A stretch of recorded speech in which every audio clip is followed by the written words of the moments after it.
there's a pattern that occurs in my life recently, the last couple of years, last year especially. About once a month, roughly. I haven't really clocked it. I feel like it would be more self-destructive to keep track. It would be more self-destructive to keep track of the timing of it than to not. So I don't. But basically, the situation is that let's have to go all the way back to the beginning.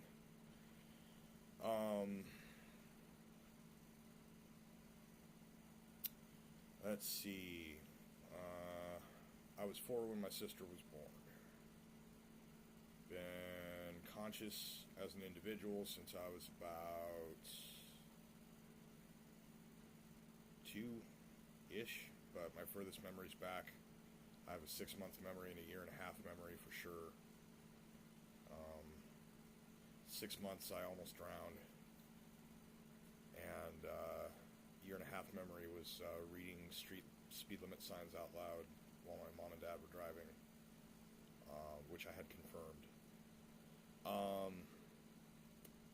So I was 4, my sister was born, and for a while things seemed okay and normal. My parents had a cover band that they played weekend shows and had practices and things. So I grew up around music that way. It was very loud, but I'm used to that now, which is cool. They had some other hobbies and things. My dad was into astronomy. My mom was into political activism. I was born gifted. They didn't really know what to do with me. For a long time, they just never told me anything special about me because they were worried that I would have ego about it, which was probably actually sensible. And of course, then at some point, I inevitably came to the realization and asked about that, and so, but when you're a kid, you don't know what's going on in the world. You don't know how things are, and you don't know, what's best for yourself. A lot of times, as they get older, teens and such will think that they know what's better, but as a younger kid, you kind of tend to go with what your folks tell you, or what you see from them, or whatever, combinations of that. So,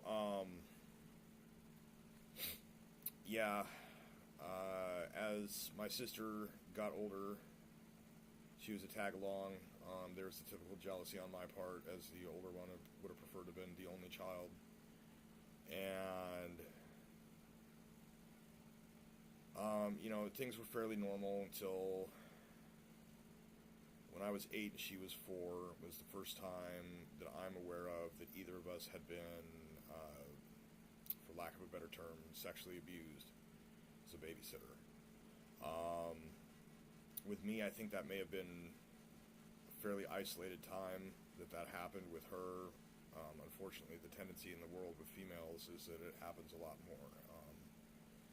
Through her childhood growing up, there's probably, 5 times after the first one that completely different people than the one that did that thing to us had assaulted or otherwise, raped her or molested her. So she definitely had that going against her from the start. As I've discussed before, my dad was very much like me on spectrum. Pretty sure he was an empath. I just saw something recently, an article about narcissists and empaths, and I was like, oh, look, it's mom and dad. My mom's a narcissist. My dad was an empath and on spectrum. Growing up, everything was about making sure everything was cool with my mom. Making sure that everything was okay, that she wasn't upset about something, and if she didn't like an artist or a song, we never listened to it. And half the time there was like zero justification for it. She had some bizarre propagandized feminist notion of why she didn't like a particular song, and it's like, how in the fuck are you going to dislike Sheryl Crow on feminist grounds? That's really not because she's a female, but because she's an independent woman who does not take second, back seat or whatever. That's pretty, But like that "All I Want to Do" song or whatever, like she didn't like that because she was day drinking. And was like, really? That's all the song's about? No, it's about other things. So, this was my growing up. Her mom is the reason that she is the way she is. My dad's just like him too, only he didn't find that out until he was 40, because he didn't meet him until he was 40.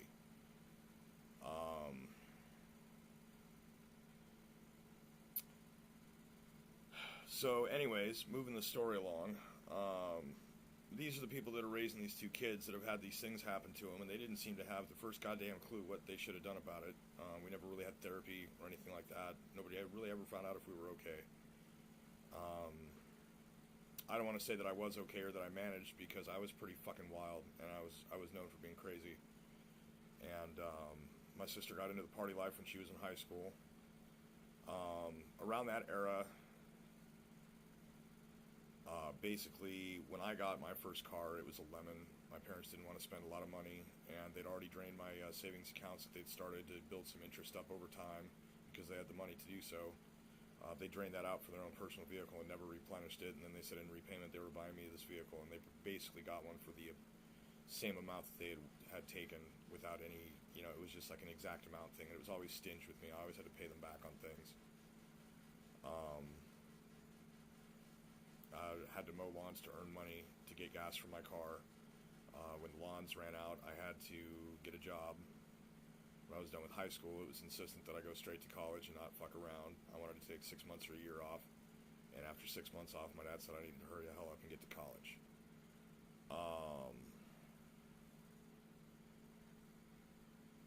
All through high school, I was an underdog. I was very shy, socially awkward, mentally unbalanced, didn't realize it. I thought I was normal.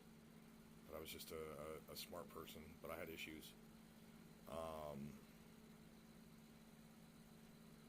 Almost everything I can think of growing up amounts to either intentional or unintentional, but regardless of intention, negative reinforcement. I realized that during the course of my enlightenment, that I had a lot of negative reinforcement I had to undo.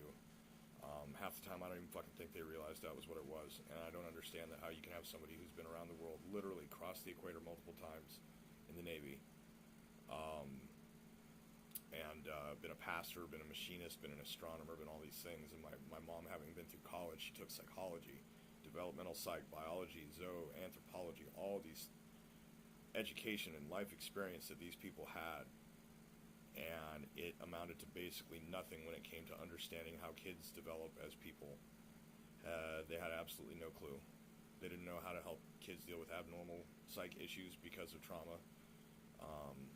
I know that the era of the time, the information was not as widely available, but I don't consider that an excuse when you're educated in psychology. Even just the basic college course should give you enough of an understanding as to how it is that the mind is like a pond, and then what you do to the surface and the composition of the pond has effects, and they ripple and spread out, and osmosis and things like that. Like to completely fail to just go through any understanding of that. Dad didn't go through college, so he didn't get that class. He just had people, and he understood some things, and he did kind of get that. Like I said, my mom was a narcissist. Anything she learned just kind of just went right out. She passed the class, and that was that. And look at my certification, my status. But she almost never used the information that she learned in college. So after I was out, I went into college and lived at home. And like I said, socially awkward, on spectrum, mentally unstable, undiagnosed, untherapized. Just spent the last fucking 10 or 11 years. I could have been enjoying my high school time, and instead I was effectively unknowingly coping the entire time. So through this process, being socially stunted and everything else, I was basically the high school equivalent of an incel, which meant I was jerking off all the time. And that was actually one of the things my dad couldn't stand, was that he didn't like he was kind of had clued into the fact this was happening. The porn that I had on tape, though, was actually recorded off of his satellite channel that he kept a secret from my mom. So anyways, yeah, that was one of the things that he used to boot me out of the house, basically, at age 21. I didn't feel ready for anything. They hadn't prepared me for the world. And all of a sudden there I was trying to live on my own. So I guess I did okay, and since then I've grown. Had a couple of great bosses that really gave me a chance and nurtured me in ways that my parents should have but didn't. Um, I find myself in that position sometimes too with people that have absent or failed father figures, that I tend to end up being kind of a father figure toward them and, offer advice or whatever. My wife is the same way in a motherly sense for a lot of people. The ones that have fucked up moms end up gravitating toward her. It's just kind of how we are now. But I'm aware of this. She took classes in college and I audited them along with her. So, I've audited developmental psych, psychology, psych 2, abnormal psych, all the maths and sciences and everything else she took. I have basically audited. I didn't do the work. She did all the work, but I paid attention, and one of the things I learned about learning when I learned how to learn was the fact that when you recite some information that you've learned to somebody else, you don't recite it, but you teach somebody else, you are exercising your memory in the second direction, so that then that way you basically done 2 coats of paint, as it were, on learning. So, she did this with me, and I understood it, and I explained it back and explained things to the kids a bit too, so that I could solidify it. And the point being, I understand a lot more than my parents ever did about parenting. And I'm utilizing it in my step parenting. I'm making sure not to be a fine-tooth comb, magnifying glass, psychoanalyzing my children, my steps. I don't do that. Very occasionally, there's certain things. It's when you realize someone is actually bipolar, and they're coming to grips with they're having issues, but they don't know what it means. And you can say, yeah, man, I can tell you that's probably what that is. You go to a therapist or a doctor and get diagnosed, but I have a feeling, we recognize our own. So this moves me to another thing. This is getting toward the ultimate point. This is not going to be the only video today, but I've got things I have to get off my chest. So I guess I'll make this part 1, and I'm going to switch off, and no, I guess I'm going to keep going on this for a while. Until I get it uploaded, I guess. So anyways, with my mom being a narcissist and my dad being an empath, my sister and I are both kind of abominations as far as contradictory personality traits go. Hers are just unfunctional, completely self-centered. My parents, after buying me a shit car, they bought her a nicer car. So my $1,500 car versus her $6,000 first car. And after that, I had to get a loan with my own credit and my own payments on every vehicle I owned. My parents insisted and said, we'll co-sign, but we won't pay for it. Meanwhile, my sister was getting, in wrecks and drunk driving and busted for pot and all this other shit. And they just paid for her lawyers for everything. They couldn't see their baby be in jail. And pretty soon she came to depend on the fact that they were going to pay for everything. They stopped making her work because she kept flipping out at work over shit. Like, it's all avoidable if you, at an earlier age, don't start your kids off thinking that the world owes them a living or that you're always going to be there. I warned them about this. They didn't listen. I warned her about the fact that they weren't going to be around forever, and they wouldn't listen. She wouldn't listen. So basically now, Dad died, Mom lost her shit, the narcissist came out in full, and all other pretense died, and then the person who was my mom left, and then this body with her memories kept taunting me, fucking with people and everything. Her other friends were also like, yep, she's basically dead, her body won't quit.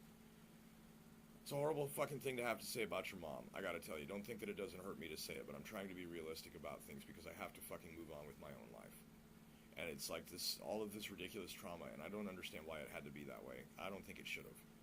So anyways, after Dad went, Kendra got this, I'm sorry, that's my sister, by the way. She got this boyfriend that was beating her and stealing from my mom, and they stole money out of my joint bank account with the mom that was basically the very last of Dad's life insurance money, and for my half, and I was going toward the final home renovations. We had to fix a lot of stuff up. It took a month of reno straight, nonstop, 10 hours a day, construction in my house, just to be able to move in safely. So I got things fixed up and moved everybody in, and then all of a sudden, before I could finish the bathroom and the kitchen, money was gone, and the only money we had was the money that was in a different bank account that was not connected, that my mom's card couldn't get swiped and used. And so basically, I never got that chunk back. That's just the last of many. And I basically was forced to choose between finishing the rental on the house and having Christmas for the kids, which, that's a no-brainer. Kids get Christmas. That was the year that Hunter got his guitar. So I'll be damned. Whatever. Not going to let it take over. So the thing is, all this shit has gone down. I disowned my sister after my parents were both dead. There's nothing anybody can do to stop me. My mom's family made it almost an ultimatum. You know, they were going to choose between me and my mom kind of thing. And I basically get no support, no contact, no nothing from any of them. And I really don't need it. You know, I'm a loner anyway, so I'm dealing with the fact that just now I don't have the option of, you know, a lot of these people being in my life. But they would never come around unless they wanted something. So, you know, I don't know how typical the situation is. I don't know how many other people have actually had to deal with the same kind of thing. So, anyways, the current point is that people keep from time to time, this is that pattern I mentioned at the very, very beginning of the video. People keep coming around from time to time, like once a month-ish, informing me that they've bumped into my sister and how bad she's doing, and she's so rail thin, and she's talking crazy and falling over and all this other shit. And it's like, yeah, dude, because she's been on fucking nothing but meth for like a year straight. And nothing anybody says or does is going to change or hurt or whatever, anything. And now apparently her house is going up for sale because she can't make the property tax payment, which is probably less than $300. And she can't even come up with that. She can't get a job. She's, I don't know, she's begging people for whatever. The whole situation with, you know, my parents kept giving her money because they were worried that she was going to prostitute herself to get drugs. And it was like, man, I had already been told by my now ex-girlfriend and several others that had already occurred years before that. And they're like, well, we got to make sure it ain't going to happen. And dude, she's already doing the shit even if you're giving her money. So what is the point? All you're doing is making it worse. It's that emotional response versus logic. And ask any therapist and they'll tell you that is the definition of enabling. When you let your emotions keep giving them what they're asking for, and you keep, it still makes it easier. So anyways, I watched my parents ruin my sister, and then I watched them both get sick and die. And now I'm watching my sister's corpse run around, her skeleton basically. Supposedly now the voices are gone. I don't know what the fuck that means. I don't really care. I wish these people would fucking stop contacting me about it. I have other concerns in my life that do not involve suffering over things that cannot be changed or fixed, that are not my fault. I have things that can be changed or fixed if they need to. Maybe it ain't broke. Things of my own here to be concerned with. You know, I guess this will be the beginning of the next phase of the video, so I'm going to stop here and start it uploading and move on to the second part. And I guess you'll understand.